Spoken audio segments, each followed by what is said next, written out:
What's going on, guys? This is John here, and I wanted to talk to you guys about a situation that I think is affecting all of us personally in a way that we can all like to forget. Let me run a little scenario by you. Let's say me, right? I'm driving in my car, right? Just driving, and then all of a sudden, my engine stops, like skirt. It just breaks down on me, stalls in the middle of the road. So I get out of the car, I do a quick little rudimentary inspection, and I find out my battery died. Looks like I kept my battery on for too many nights just without, charging it. So I'm on the road trying to flag down a good Samaritan, and for a while I'm not getting any bites. Guess not too many good Samaritans out tonight, right? Okay. Well, anyway, along comes this guy in his car, and he says, "Hey, I see that your battery needs to get charged. I have cables. I can jump it for you." And I'm like, "Okay, cool." So I take the cables and I'm about to hook them up to my car, but then he says, wait, hold up. And I say, "What's wrong?" He says, "Well, what you got to do is before I can hook up your car to my battery, I want to tell you a little bit of something about my financial gospel program that I'm peddling right now." And I'm thinking, okay. I don't really want to listen to it, but I need the jump. So, okay. I reluctantly tell him, while groaning internally, "Go ahead and continue." And he gives me his spiel. Now, obviously, that story isn't real. Y'all know that story is not real. Number one, it's too ridiculous. And number two, if it was real, I wouldn't be here. But it fits into the larger issue. We're getting a lot of advertisements right now that a lot of times they rob us of our experiences. That way they can promote whatever it is these places want to promote. This wouldn't be so bad if it didn't happen all the time. Let's take YouTube, for instance, right? You guys watch YouTube? Y'all go on social media? You know, YouTube's getting real comfortable right now with all those ads that you can't skip. You got two or three of them. I'm trying to watch a 3-minute song and I can't even do it. It's gonna take me 7 minutes to finish it. Can't do that. And then if you decide to get off YouTube and go on social media, you know what happens there? While you're scrolling through your feed on social media, you know what you're gonna see? Oh, somebody else wants new followers. Somebody else is pushing products. Someone else is pushing a new game. And half this stuff isn't even real. That's the problem with these advertisements. A lot of that stuff isn't even real. It does again, not even in your it's not even just your best interest at heart. Now it's to your detriment to apply for that stuff. Hey, who likes watching movies? Y'all like watching movies? Yeah, I'm sure you do like watching movies. That's right. It's not just social media that does this. Movies and TV do this too. Get ready for some commercials. Get ready for some homework. See, this all started because what Marvel's been doing, they killed the game with the Avengers. They killed the game making a cinematic universe. But the consequence is that now you can't have one movie without having a commercial for several others. You want to know what happens in Civil War, what led up to those events? Well, you better watch Age of Ultron. You better watch Iron Man 2 and 3. You better watch those movies so you can know what happens. You want to know about the Hulk's checkered past I was alluded to in the Avengers? Guess what? You need to watch some of the bonus content. Look at some of the other stuff that is not even in the movie. Yeah, there's all types of little things that you got to watch all these other movies. And it's not even just movies. TV shows do it too. Because everything is a verse now. Everything's so interwoven and connected. And then let's not even get started on the product placement. I won't really touch on that part too much because product placement, if it's subtle enough, it's not really a bad thing. It's just a little distracting, but ultimately it doesn't detract from the movie. It doesn't put things on pause. That's not the issue here. And then, hey, who uses dating sites? I use dating sites.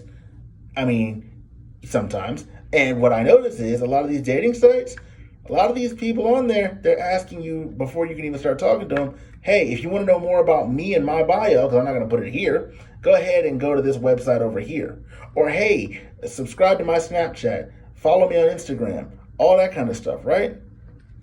I'm just thinking to myself, like, is nothing sacred? You know? Like, is anything sacred? But again, I can't really complain about it too much, about this whole commercial thing. I used to do it too. No, I still do it. My job is in customer service. And part of my job right now is that I have to promote products and services to people, whether, that can help them meet their needs and meet goals.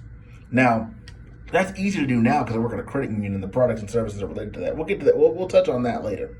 But back when I worked at Sears, I was a home solutions advisor. What that means is that I had to tell people, hey, if you have an issue with home solution and home care, we here can help you fix that if you just get one of our consultations. We'll fix anything from your roof to your floors. That wouldn't be so bad if it wasn't for the fact that they decided to station me within 1 to 3 different military commissaries or grocery stores. Mind you, these are grocery stores that don't have any DIY or home improvement type places. So that means the people that I'm talking to have no idea about any of this stuff. That's not even on their mind right now. In fact, they put me on the team during the holiday season, right before Halloween, leading into New Year's, Christmas, Thanksgiving. People aren't trying to hear home improvement stuff about that. You know what I'm saying? Now, it's not all the job's fault. Maybe I just wasn't that great at sales. But those things definitely did not help the case at all. They just did not. Right? All right. So, anyway, my larger point is this. There are 3 things that I've learned since working at my new job at RBFCU that help make marketing better, that are better forms of marketing. Number one, this is a pretty important one. It's all about the time and the place, right?